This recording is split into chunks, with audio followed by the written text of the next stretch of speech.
Hello and welcome to the Deception Tips podcast, where you will learn amazing cues to detect deceit that will help you read people like never before. I'm your host, Spencer Kaufman. Let's get started. Hello and welcome to episode 96 of the Deception Tips podcast. Thank you for listening to this podcast and for continuing to tune in to episode after episode. I really hope that you will take a few minutes to go on iTunes or iHeartRadio or wherever you are listening to this podcast, and that you would take a couple minutes to leave a review. Reviews are super important, and they really help other people find this podcast and listen to it and learn how to read people and detect deception so that they won't be taken advantage of by lies. So if you could do that, I'd greatly appreciate it.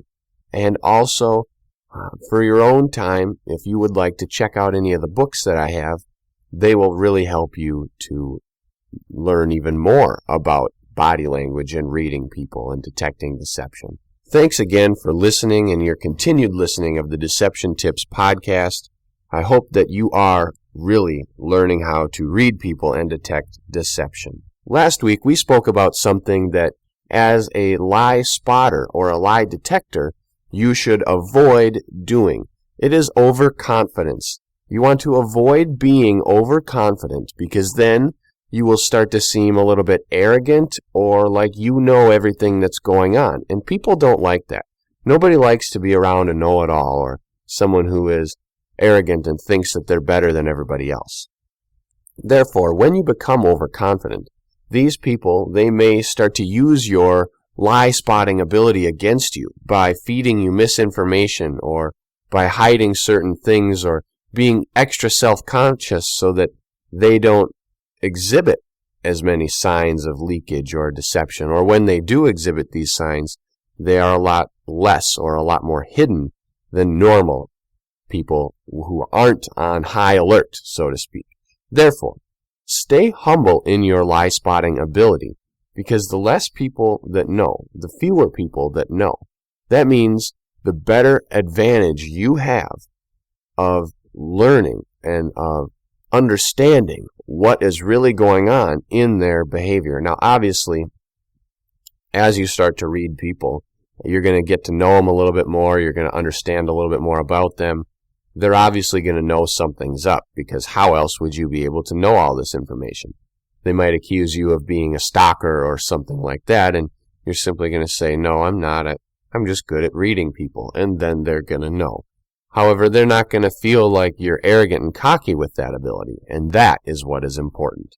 So today we are going to talk about another tip. This one is on the liar. So here is a tip about people when they're telling lies. Now, humans are social creatures. We like approval from other people. We like to feel like we belong. We like to feel like we matter, that we're important. We want to be valued. We want to be approved by others. It doesn't really matter about anything else. People simply like to feel like they belong and like they're important. If they're not feeling that way, then they're going to move on to the next thing until they can feel like they matter. People want to feel like they matter. They want to feel like they belong. And that is evident not only in work, in school, in anywhere else, but it's also evident in body language and in lie spotting. Therefore, when you are detecting deception and spotting lies, take a look around for these types of social influence, for things that show you that people look for approval when they're telling their stories or when they're telling their lies or giving an answer. Now, you'll typically see this when people are together, when they are with a group, or if they experience the same thing and they want to give an answer, but they want to look for approval first, or if you have family situations where the child is asked a question and then they look at one of the parents before answering. They're looking for that approval. So you'll see this same behavior. I hope you have a visual of what I'm talking about here, because it is important. It is something to look for, and it happens a lot, not necessarily with lying. It just happens in general with that family situation where the child will look at the parent before answering a stranger or something like that. What's your name, honey? They look at the parent. Go ahead, tell them your name. That kind of a situation. They're looking for approval before answering. So that's what you're looking for here in deception detection in this specific tip among liars. So here it is. This is deception tip number 96. Liars often look for approval from others. Watch for signs of social influence, such as looking around before giving an answer. Here it is again, deception tip number 96. Liars often look for approval from others. Watch for signs of social influence, such as looking around before giving an answer. Again, this is something that is a little bit more difficult to notice when you are asking people questions or reading them, because if you are interrogating someone one-on-one, there probably aren't going to be those signs of social influence. The only way that there could be is if you have a couple people in the room with you, maybe your partner and you're going to go in there together and ask these questions and get the truth. Well, maybe they look at your partner before answering for a cue or something like that. Now, that couldn't necessarily mean that the person is lying. However, they are looking over there to kind of get a feel for that person before giving you the answer. So it is, in fact, a form of social influence or looking for approval, but we're not sure of what kind of approval are they looking for. Are they looking at that person out of fear? Are they looking at that person because that's the person who they want to speak with? There could be any number of factors. The main thing to remember in this social influence is that there is a battle going on inside of the liar. Remember, they are under a tremendous amount of stress and tension. It's boiling up inside of them. They have that battle between the conscious and the unconscious. That conscious wants the lie to be told and wants to get away with the lie and get out of there. Whereas the unconscious, that's more calm and even-keeled, and it wants the truth to come out. So it's going to leak these signs of deception and these truthful behaviors time and time again, and it's going to hope that your unconscious notices that, and then you're going to feel like something's off.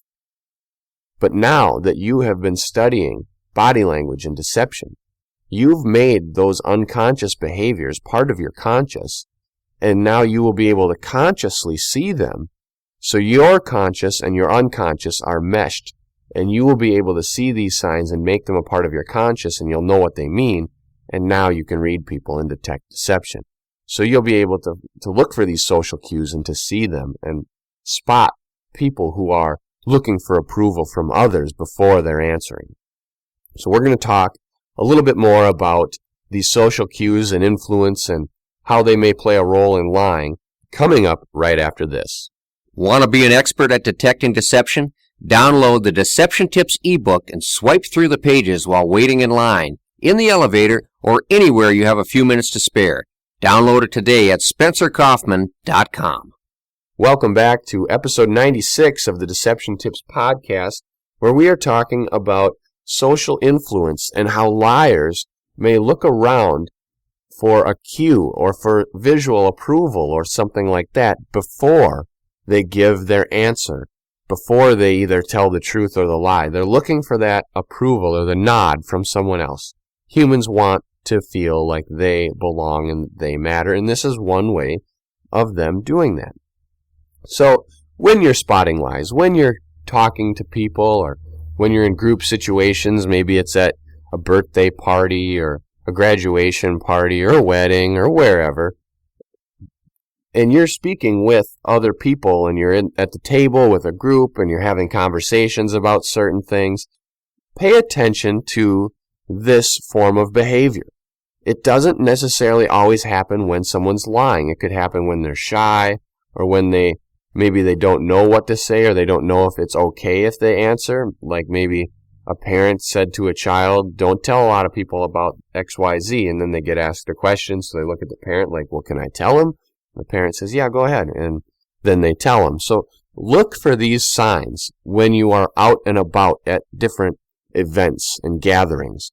Watch people and see when they happen, when social influence or when this looking around before giving an answer happens.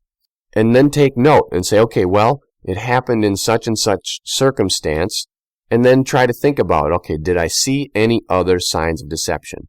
No. Okay. After this social approval happened, what happened next? Did they start telling a story? Was this story true or was it a lie? Did I see any evidence of either one? And focus on this as the opening factor. So when you see this happen, boom, start to pay attention to whatever is coming next and see if there's going to be a lie or a truth coming. And then start to build kind of a catalog of cases so that you will know moving forward a little bit more about how this works, so that you can understand, like, okay, well, I saw this social influence 20 times, and 15 times after it, I saw other signs that indicated that the story that they were telling was a false story. They showed contradictions in behavior, they had vocal slips, they didn't use contractions, they were being defensive or withholding upon further questions, and things like that. So then you'll know that this social influence, this looking for approval, was an opening or a gateway to a fictitious story. On the other hand, you could also notice that they look in this social approval or this social influence, looking around before giving an answer. You may notice that in 20 cases, 15 of them were true. The story that came next was a true story. And then you may conclude that, well, when people look around when looking for this approval, when giving an answer, that they then are more apt to tell the truth because now they've been convicted by one of their peers on this story and given that approval to go ahead and tell the truth. So that's what I want you to pay attention to and to look around, because it can be different in your area. It can be different depending on the situation. People may look for an approval to tell a lie, or people may look for an approval to tell the truth. The bottom line is that humans want to belong. We want the approval from others. And if it takes a lie to do that, then a lot of people are going to lie. For example, how much do you make in a year?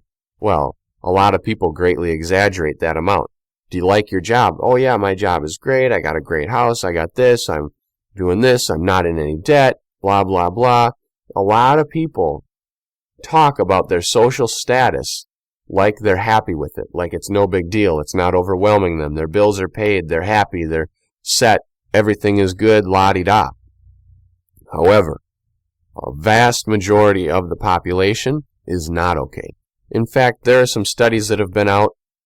They're a little dated now, 10 years, but they said that if people needed to come up with $600 one time, their car broke, they need $600, that 80% of the people cannot do it. You can Google that, take a look at that study, then there are going to be tons of other surveys and studies out and about relating to that same thing. But it is a sad situation, and a lot of people lie about that and about their standing and social status, and they want that approval from others. So they tell these lies, and they look for this approval from others in other situations and circumstances. Therefore, that's what you should watch for. Also, remember, watch for other signs of deception. You've learned 96 of them. Pay attention to all of these social cues and pay attention to all of these different signs. Put them together, make patterns and clusters of behavior.